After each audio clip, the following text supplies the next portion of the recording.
If there's one challenge we face as photographers, it is getting enough space to store our images in. Now, in this video, I want to take a look at some of the options that are available to us when it comes to storage, and also the advantages and disadvantages, in my opinion at least, of each of those options.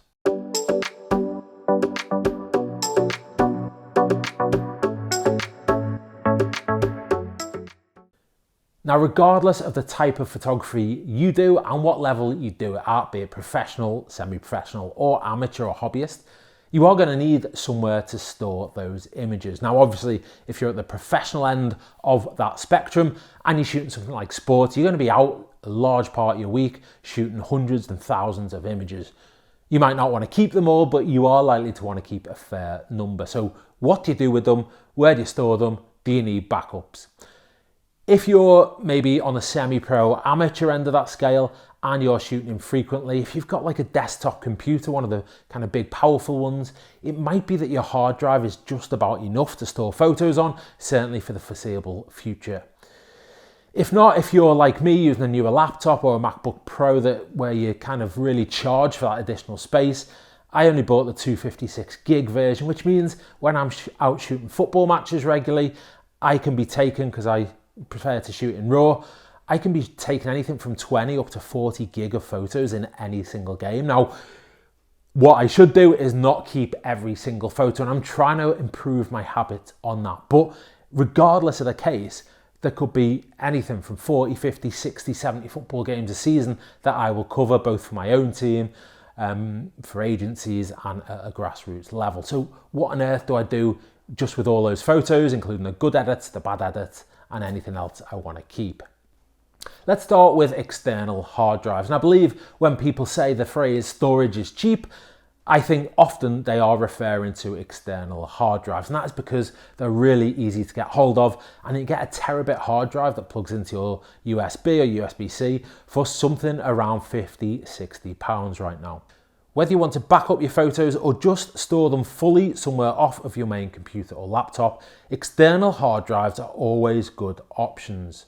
Now, I have a fair few of these, probably somewhere like 8 to 12 of these hard drives already. Personally, I like to buy the One Touch 1 terabit hard drives. They cost normally on offer around 50, 60 pounds from Amazon, or here in the UK there's also a store nearby called Argos, which you can order online or go and collect in store. And so they're really accessible and easy. So when I am backing up some photos night before a match, usually, because I'm quite disorganized sometimes, and I realize I quickly need storage space, I can go and get one fairly quickly and move everything I need off of my laptop and onto the hard drive. They're also available in 2 terabit sizes, as well as other hard drives available up to 4 and way beyond that. Another good brand to look out for are LAC, I think that's how you pronounce it.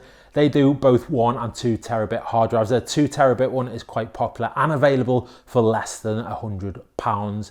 It is pretty rugged and can take being dropped and having pressure applied to them and different things. So it's probably a brand I should look to use, given that I am constantly dropping things. So the advantages of external hard drives are clear. They're kind of scalable in the sense that you can just go out and buy more of them. They're fairly affordable given the amount of space you get on them, and they're really, really accessible.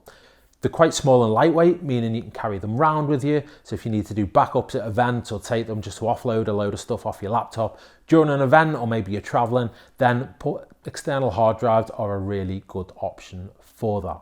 In that also come disadvantages though. In the case of traveling with an external hard drive, you can very easily lose it, and it is just one version of your files. So if you do lose it, if it gets damaged or corrupted, there is no backup. You have lost those photos unless you've also got them backed up elsewhere as well. I also think it's a bit of a messy way of archiving images. If you ask me to go and find an image from a certain game in 2017, a couple of my hard drives are labelled, a few aren't, so it's going to take me time to go through and find the correct one. It's also a mess because I started with these hard drives when I was a Windows user. For the last 6 or 7 years, I've been a Mac user, so some aren't cross-compatible, I don't think, and whatever. So it's not the tidiest way of doing things. However, it is the quickest and most convenient for me at this moment in time. Let's move on to cloud storage. Now, cloud storage can be fairly cheap, depending on the storage space you need and what kind of platform you want to use. Obviously, pretty much all plans as far as cloud storage are scalable. So if you need more space, you can often pay for more. There is an unlimited plan on something else I'm going to discuss a little later in this video. Potential solutions in this area might include the likes of Dropbox, Google Drive, iCloud. I think Amazon have a solution. Microsoft OneDrive is another solution. So there's plenty out in the marketplace and a lot beyond what I've just mentioned as well. You do get free plans with pretty much all of them, but there is obviously a cap on storage. The more storage you need, the better plan you're going to need to upgrade to.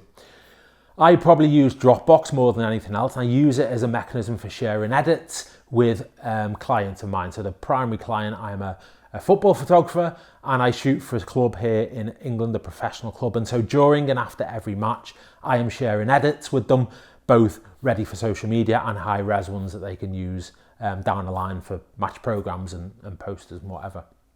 And so Dropbox works really well. You can put a file structure in place, share those files with certain people and give them access, whether you want them to just view them or download them or edit them or whatever else.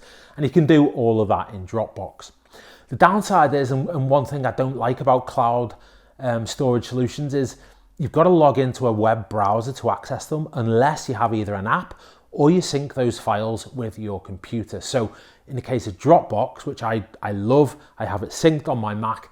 However, when I've got a season's worth of match edits in there, which I leave in, it soon expands and is again taking up a load of space on my MacBook. So what I do, I've got several seasons worth of match edits on there. What I do is I unsync them and make them only available offline, with the exception of the most recent matches. And that is a way of keeping everything that the club might need to access on immediate notice, if you like. It's always available on the Dropbox website with the access I've given them. Alternatively, local matches, I also have synced on recent matches, I also have synced on my local computer. Another advantage of cloud storage is theoretically you can access them and upload to it anywhere in the world. That is the beauty of web apps and web browsers. Disadvantages, I guess I said already, the cost dependent on your storage requirements.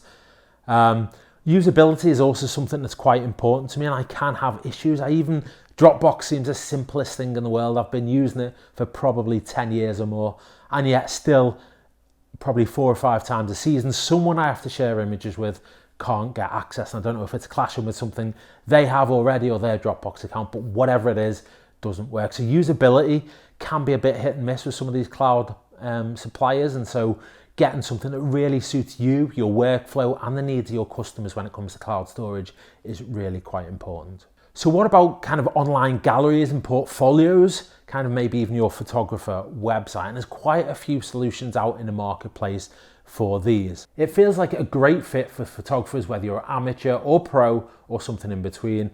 And there are normally plenty of plans or options for you to choose from in this market. Some of the types of brands you might be familiar with are SmugMug, Zenfolio, I think it's called, and also Photo Shelter. Probably the market leader here though is SmugMug, and I used SmugMug probably about 6 or 7 years ago over just a few months. Before, I didn't really enjoy it, I didn't really get the benefits from it, and so I ended my plan and moved away from it. I found the adding of captions and titles to photos at the time felt a little bit clunky and a little bit time consuming. However, looking at the SmugMug of 2024, it does look a lot slicker than the one I use. So perhaps I should try it out again one day. Now, I mentioned before when talking about other cloud providers about storage, and SmugMug offers on all their plans, amazingly, unlimited storage, meaning you can put all the photos you want onto your SmugMug. You can put all the photos you want onto your SmugMug account and have them all stored in there. There are also some other great options like the ability to sell prints and other products with your photos on without ever having to get involved in any of the fulfillment of that order. There is also a bolt-on you can add with SmugMug, which allows you to store all your raw files on there for an extra, I think it's $3 a month on top of other plans or whatever plan it is you've taken out. And there are, I think, 3 different tiers of plans, as well as a more of a 4th bespoke one that you might use if you're an agent. Now, I spoke before when I was about talking about using Dropbox, that I will provide access to my clients for photos or folders that they need access to. These portfolio builders like SmugMug will allow you to do the same. So if you're a wedding photographer, for example, you could upload the photos from a wedding you've covered and give password access only to the bride and groom or the family so that they can go on and review and buy any photos they want. I think you can also do things like build your own photo books as a customer from those galleries. So it is really quite a powerful tool potentially, and one that your clients might get real value from. So in terms of advantages, I think I've spelled a lot of them out. Go and check them out for yourselves. I've mentioned 3 potential solutions already here. There are others that offer less functionality but come in at a cheaper price, maybe with a simpler kind of process for getting onboarded as well.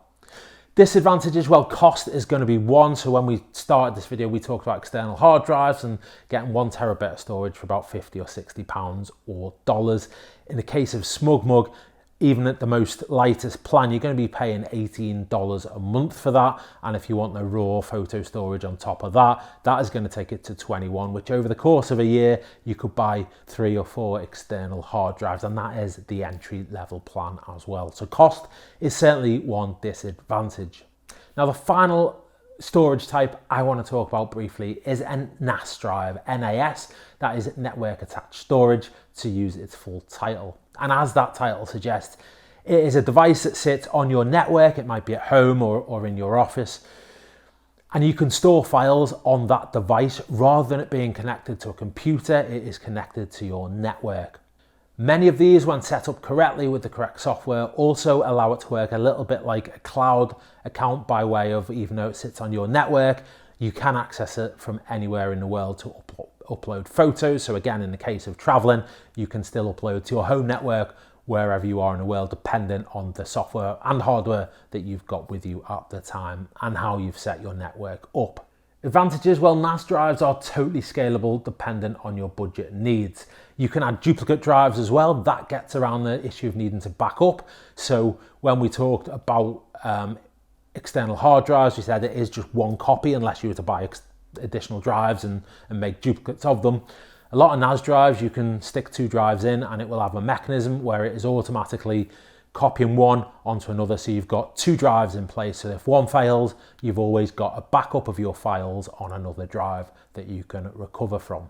Additionally, almost any NAS drive that you buy, you can just add additional drives to them over time. They will have a limited number of slots, but again, you can buy a bigger cabinet or bigger unit and add more drives into it. So it is scalable. In terms of disadvantages, these can certainly include the cost. They can be expensive to get set up, and also if you are happen to add a lot of extra drives, that can also be quite pricey. Also, depending on how you want it set up, it can be a little bit complicated to get the right setup that you want. So it can feel quite chunky in terms of the effort and the cash outlay you need at the start. But I would certainly love to have this set up on my network at home for storage. If you want to check out some options around this, certainly look on YouTube or through Google. There's a lot of information out there on NAS drives in terms of specific products. I think Western Digital do something called MyCloud, which certainly offers that cloud-like functionality as well. And that's it for this video. Let me know in the comments below what storage solutions you use. This is something I massively need to go and do some work on and decide how I'm going to store my photos moving forwards.